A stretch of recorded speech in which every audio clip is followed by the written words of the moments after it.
Ladies and gentlemen, the angry soccer guy is back. That's me. And if you've seen me before, if you haven't seen me before, my job is to help educate soccer parents. I've been doing this for a long time now. I have 31 years of experience doing this over and over again. And I've had a lot of success at getting players out of the system. And what I'm going to be sharing with you today is my U.S. soccer mandate. So, as the angry soccer guy, you guys know that I've talked a lot about problems and things. And so today, a lot of people say, well, you don't bring any solutions. Today, I'm going to bring you solutions. There's 5 things we're going to look at. I'm going to break them into parts, so it's very crystal clear of what we're going to be looking for and what we're doing. But I think the key thing that we have to do is remember why we're even in the business. Why do we exist? From an organizational standpoint, from all of it, is because it's about the kids at the end of the day. So I've always said pay to play is not going to go away. Not in my lifetime. It'll be well after I die that maybe it changes. But what I'm going to show you is how we can start putting that process in place for change. And so I'm putting this in front of everybody. Maybe we can send it to U.S. Soccer or someone to look at this. And again, I'm just going to break it into 5 parts. And then U.S. Soccer, if you need somebody to help you break the barrier, I'll be that guy. Okay? So we're going to walk through this right now. And this is again by the angry soccer guy, Kyle C. Wilson, looking to fix all these problems. Okay? So you guys say I don't bring solutions. Well, here's the first set of solutions. So I'm going to be bringing you my 5 immediate impactful changes to grow the game, in my opinion, in the right way and meet the players at their level after the 2026 World Cup. Now, you might be thinking, the players, are you talking about the pros? No, I'm talking about kids. So what I've been finding is over the last 10 years of doing this in the day-to-day of grassroots, so being in where all the players are at, meeting them at their level, we have a separation effect. So what's happening is we have like 3 levels. And there's more to this, but I'm just trying to give you the overview. So the top players are your elite. That's like 1% out of the 100%. So that's 1 out of 100. Okay, then you got like a 2% of like top. So elite, top, or whatever category you want to do like that. Okay, then you have everybody else. So this is your non-team ones. That's what I call non-team 1 players. It could be team 2, team 3, team 4. But like example, there was one organization that's very close to me. In one age group, they had 11 U11 teams. So if they have 11 U11 teams, maybe 3 of them are what you would classify as, one's top, and then you have elite, maybe elite, and the rest are going to be average. So even in that case, the majority are still not top, okay, or elite. So we're trying to create structure here for the average American soccer player to raise the grassroots level up. That's what we're looking at to do here, okay? So, and this will start in effect after the 2026 FIFA Men's World Cup that's being hosted in North America, okay? So the 5 things we're going to look at. I'm going to discuss 1 today, and then we'll do 2, 3, 4, 5 later, but 1 is change playing formats. And you're probably thinking, what is he talking about change playing formats? Good question. So we currently have 4v4, it's really 3v3, 4v4, 7v7, 9v9, 11v11. In theory, in a country that lives, breathe, eat football, fantastic. In a country like ours where, say, soccer, because that's what it's called here, is not the priority sport or the primary sport, we now have to try and create that cultural buy-in. Okay, and that's what we're going to be discussing today and how I want to do that with our playing formats. Okay, so you're going to see what I would call radical but necessary changes to help develop the average American soccer player, what I call the 97%, and provide a platform of growth, enjoyment, and the ability for the children to fall in love with the ball and the game. Okay, so that's the key context here. This is what we're trying to do with this, right? So we have the 97%, which is the average, the kids that are not great players. They need to be developed. I mean, everybody has to be developed, but they have a lot more work to do in that process. So we want to raise it from 97% to like 80%, to 60%, to 50%. That's when you start getting the cultural buy-in of football becoming heritage in this country. It's not heritage in this country. Okay, so let's continue. So, playing formats. In my experience, we have a big issue not meeting the average American soccer player at their level. In theory, 7v7, 9v9, 11v11 is excellent for a country that has a culture of football. And what I mean by culture of football is kids that play football every single day, that want to play. A lot of our kids that are the average play because mom and dad have them playing. So they're not going to train outside of practice. They're not going to play outside of practice, team practice. They're just going to play because mom and dad have them there on the team. Okay, so this, just summarizing, we don't have a culture of kids playing, being around the game from birth. It's not what I would say in our blood yet, right? There's some people like me, and I'll give you a perfect example. I consider myself the most un-American American because when I grew up, I don't know how or why, I don't really remember, verbatimly, but I only enjoyed playing soccer or football.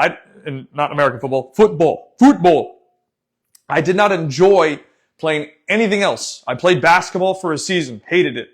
Played baseball for a season, hated it. Or I'm sorry, t-ball. Then I played baseball for a season, hated it. Right? I never played American football. But because of those things, I consider myself the most un-American American because the only sports that I watch, football, I'll watch futsal, I'll watch maybe the Super Bowl, I'll maybe watch the NBA final, but that's it, right? So I have that cultural buy-in, but we're trying to get more like that. And it doesn't have to be just being a soccer player or a football player or a fan of it, but it's getting that, we're trying to bring the level closer, right? Because at the end of the day, I went into a coaching course for U.S. Soccer and the goal said, we want to win a World Cup on the men's side. Well, we got a lot of work to do and there's a lot of things that need to be fixed and this is one of them, okay? So we need to build cultural buy-in. This is going to take time. This will not happen in a week. This will not happen in a month. This will not even happen in a year. I'm talking about over the course of 3 to 10 years. So I remember, for example, in 2006, the Germany Football Federation came out and said, hey, we're changing a whole bunch of stuff. And they basically created a 10-year plan to say, this is what we're going to be doing to get us to win a World Cup again. Well, they did it in 2014, so it actually took them less than 10 years. It was 8 years, but they made a whole bunch of changes across the board in the country to be able to get them back to a platform to find success to win the 4th World Cup. So this is what I'm basically presenting here. Now, how? Well, that's what we're going to look at right now. How are we going to do this? So the first thing is we have to understand who's in front of us. So when we're talking about the average American soccer player, okay, they have certain needs and wants. Because, they're not the top. They're not the elite. They're the average kid. Okay? So soccer needs to be relatable. It needs to be fun and at the level of the children playing. Well, highlighting again the average American soccer player, they have low skill. They have low game intelligence. Maybe low in coordination. They don't have a footballing background. So we need to meet them at their level. Okay? So basically, kids across the board, now there may be an outlier, I understand that, but the average kid from U6 to U10 across the board typically want the following. They want to have fun, and the game should be fun because if it's not fun, they won't play much longer. Okay? They want to play with friends. They want to score goals. They want to feel important. So when you score a goal, you usually feel important. Okay? They want to celebrate like their favorite heroes, so their favorite players. So one of the things that we do in my organization is we try to let the kids, when they score, go celebrate because they see it on TV. They see Erling Haaland doing his celebration, Messi doing his, Ronaldo doing Sue. How many times do you see a kid score a goal and he wants to do the Sue? So they want to do that. They want to play multiple positions to experience the game. There might be, again, an outlier where a kid says, I just want to be goalie. Okay, but generally speaking, the kids want to attack, they want to defend, they want to transition. Okay? And then probably the biggest piece with this is, at the end of the day, a 6 to a 10-year-old want to make the coach and or mom or dad happy. That's it. Right? So there's nothing here about being a professional. It's fun. Play with friends. Score goals. Feel important. Celebrate like their favorite heroes. Play multiple positions. Make coach, mom or dad happy. Like, I've been in grassroots just in Florida for 10 years now. So I have worked with 1,000 kids, 2,000 kids, whatever the number is. I'd have to go back and do some math. But this is what I've learned from the kids at this age. And the ones that get this learn to fall in love with the ball and then learn to fall in love with the game. So when you provide a platform that gives them this, then they're going to have a greater chance of wanting to be in the game longer, maybe becoming somebody like myself that is now desiring to give back as a coach or content or whatever, because I've had that heritage and that responsibility to do so. Okay, but if I didn't have this, I would not be here today. First off, it had to be fun. If it wasn't fun for me, I wouldn't have been playing. So like baseball wasn't fun to me. Basketball wasn't fun for me. Somehow soccer was, and I've stuck with it ever since. Okay, so those are the things that we need to be mindful of, these 7 things here. Now, playing formats. Knowing this, let's meet them at their level since 97% will be relatively new to the sport or have little experience. Cool. So here's how we're going to do this, right? You can see it on screen here, okay? But I need to make sure this is so important. We want to meet kids at their level. Like, I cannot keep reemphasizing this point. We have to do this. And I'm going to dive into more of it here in a second. Okay, but we have U5 to U8. 2 versus 2. Done. Okay, and then I'm going to come back to all this in a second. Maximum 4 players on a team. U9, U10. 3v3. Maximum 6 players on a roster. Done. U11, U13. 5v5 playing format, like futsal. It doesn't have to be futsal, but 5 aside. 10 players. Done. Okay, and that's the maximum on the roster. U13, U14. Okay, 8v8 playing format. 13 players. Done. Okay, and then the last one. U14 or U15 plus. And again, I'll explain in a second, so you're probably thinking, what is he doing? Just be patient, I'm going to explain. Okay, U14 to U15 plus. 11v11 playing format, 18 players. Okay, obviously you can dress 20, but only 18 can play. Now, let's break all these down one by one. Okay? If we look at basically between U6, U5, U6 to U10, okay? If we look at those kids, you ask them, like I want you to ask your child today, get them an ice cream. Ask them, do you want to share your ice cream? They're going to say no. 99.9% of kids, you ask them, do you want to share their ice cream? They're going to say no. Could there be an outlier? Yes. I've done this question probably 500 times. There has been one kid that said, yes, I'll share my ice cream. Okay, fine. You might have that outlier. Okay, now, the second piece of this is, if we look at kids between U5 to U10, principally, they can only understand the following. So this is why it's so important. They can understand themselves, a defender, and a teammate. That's 2 attackers and a defender. Or it can be flipped the other way. They can understand themselves and 2 defenders. So we're trying to meet them at their level, but then you might be arguing, well, Kyle, there might be some kids that can understand more than that. You're right. Those are outliers again. Let's focus on the average. I'm trying to meet the average kid. Okay, so they can understand themselves and 2 other people. That's why 2v2 and 3v3 is so important, because we start breaking down those numbers. So we can provide them a platform where they can understand themselves versus a player and possibly a teammate. Okay, and it's just small-sided games inside of that. Now, 3v3, same thing. We add 1 more player, so they get 2 years of this. And then if we really focus on these 2, right, so we're really looking at the 77 age range. We see a lot of kids that are pigeonholed, which means they play 1 single position. So goalie, defender only, striker only, wing only, midfield only. They don't get to rotate positions.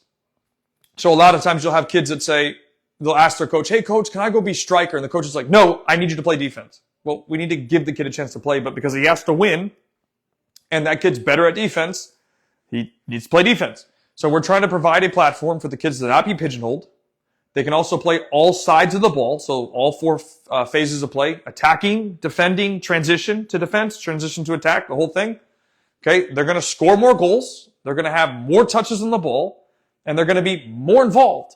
And that's what kids want. They want to be involved. They don't want to be standing there doing nothing, waiting for the ball to come back to them. They want to be playing at this age range.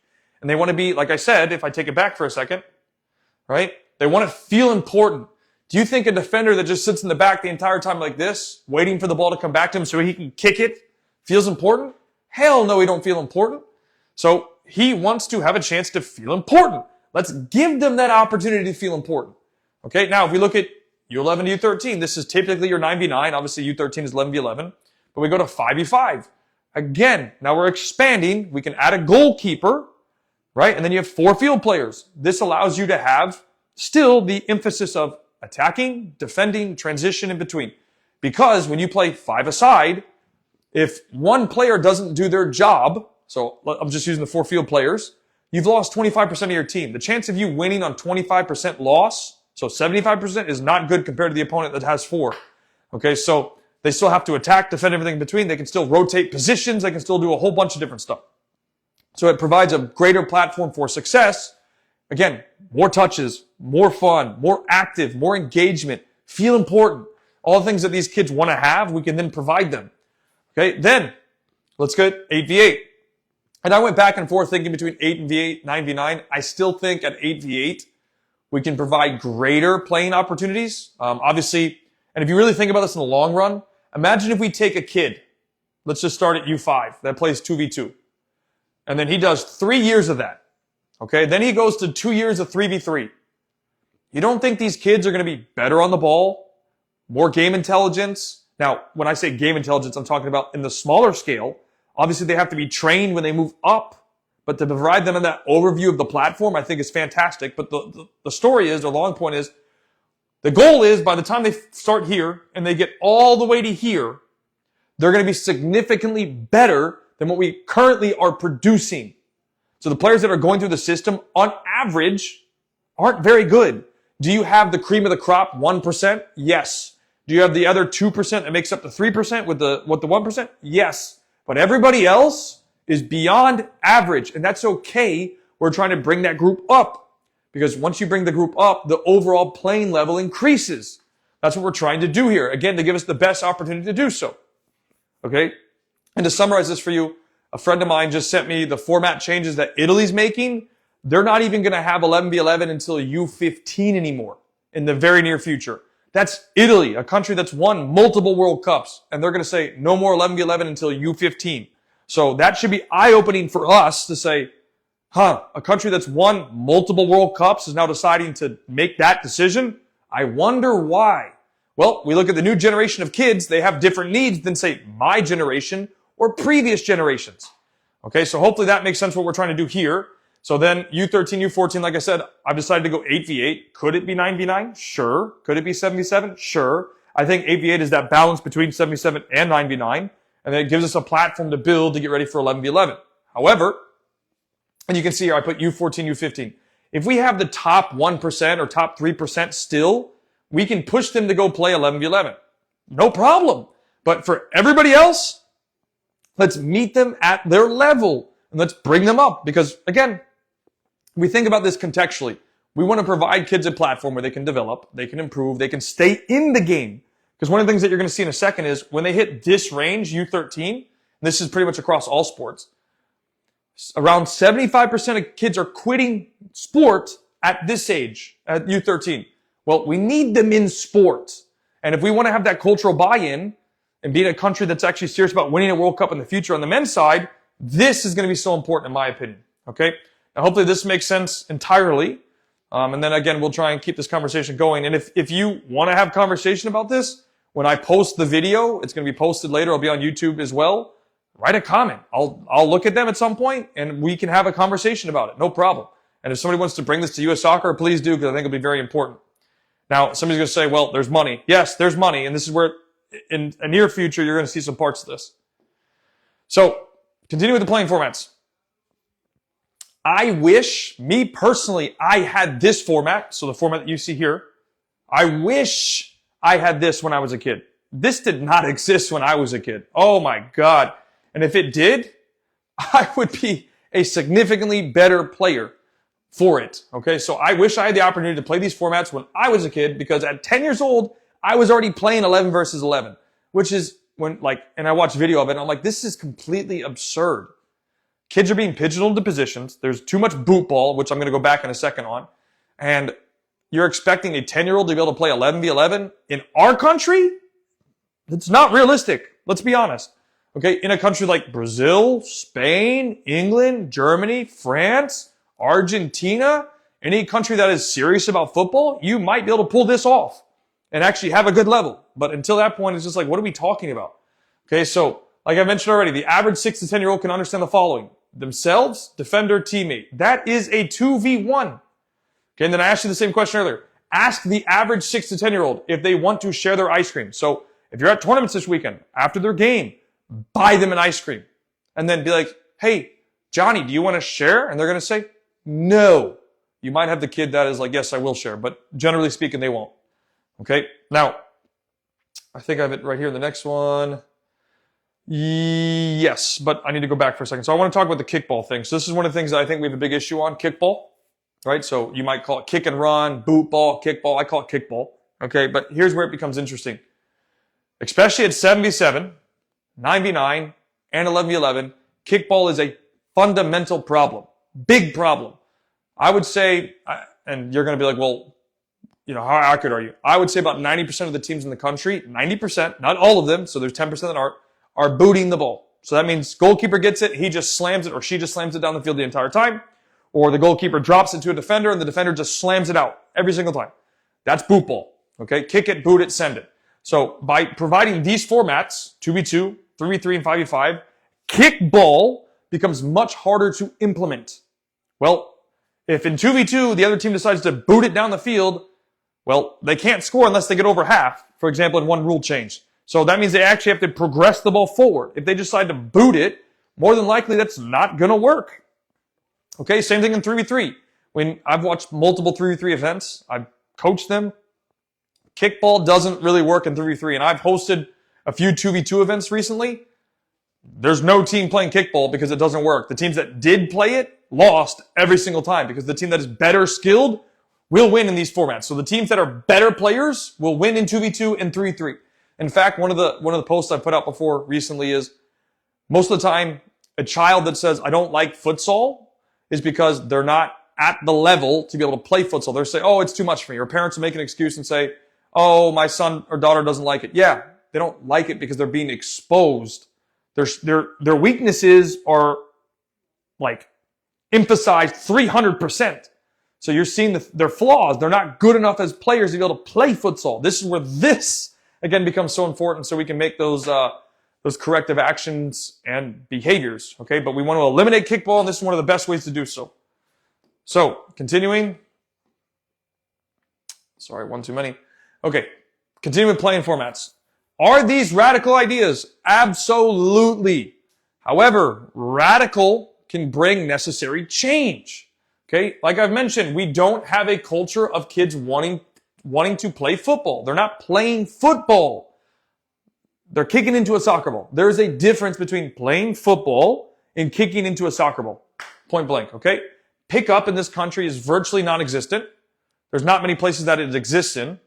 Kids don't practice on their own. Again, think about the average, okay? Kids are quitting sports at an incredible rate at 13, 75%. And then, this is my personal opinion with it.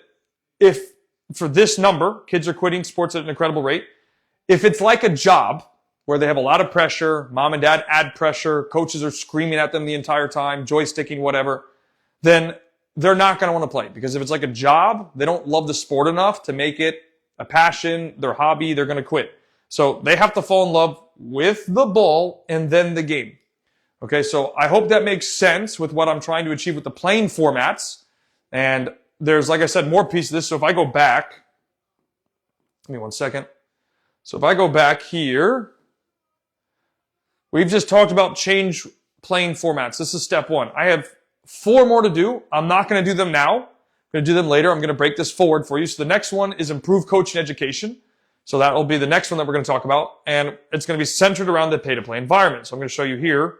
So for the next video we're going to discuss, which should be right here, we're going to be looking at coaching education designed to educate American soccer coaches for the environment of pay-to-play America while delivering training sessions for the average American soccer player in grassroots. Okay, so that will be the next video that we're going to talk about here shortly when I host the next one. But I hope this playing format one makes sense. And if you agree with it, let me know in the comments when I post it, which will be posted momentarily. And if you don't agree with it, tell me why. And it's okay. Like, I want to engage in conversation. I think it's very important for us to bring radical change like this. We have to have an engaging conversation.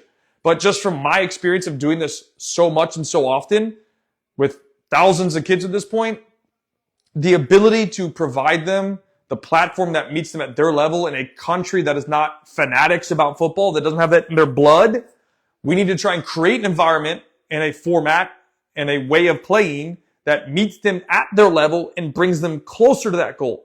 I think this playing format will absolutely crush that. Obviously, there's going to be a lot of changes that have to happen because, like, in Florida alone, there's 26 leagues in competitive for 7v7, 9v9, 11v11. It's absolutely absurd.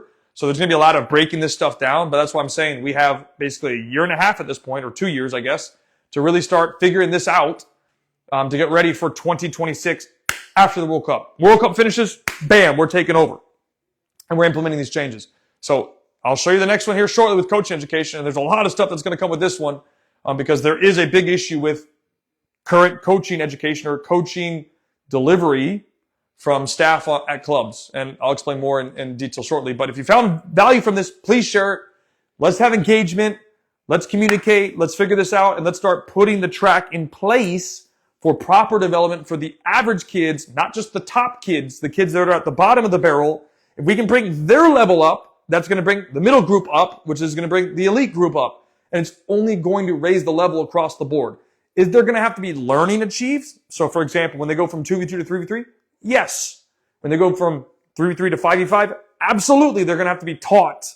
That's the great thing about this. You're going to have to actually teach. Okay, when they go to 8v8, they're going to have to be taught again. When they go to 11v11 from 8v8, they're going to have to be taught again. So there's just so many little details that mean we have to provide them a platform to grow. We then have to teach, provide the platform to grow, teach, provide the platform to grow, teach. And that way we can get them closer to levels that we're looking for. And then this next step with coaching education, I think will be game changing. Okay, so see you guys soon and we'll get back to work.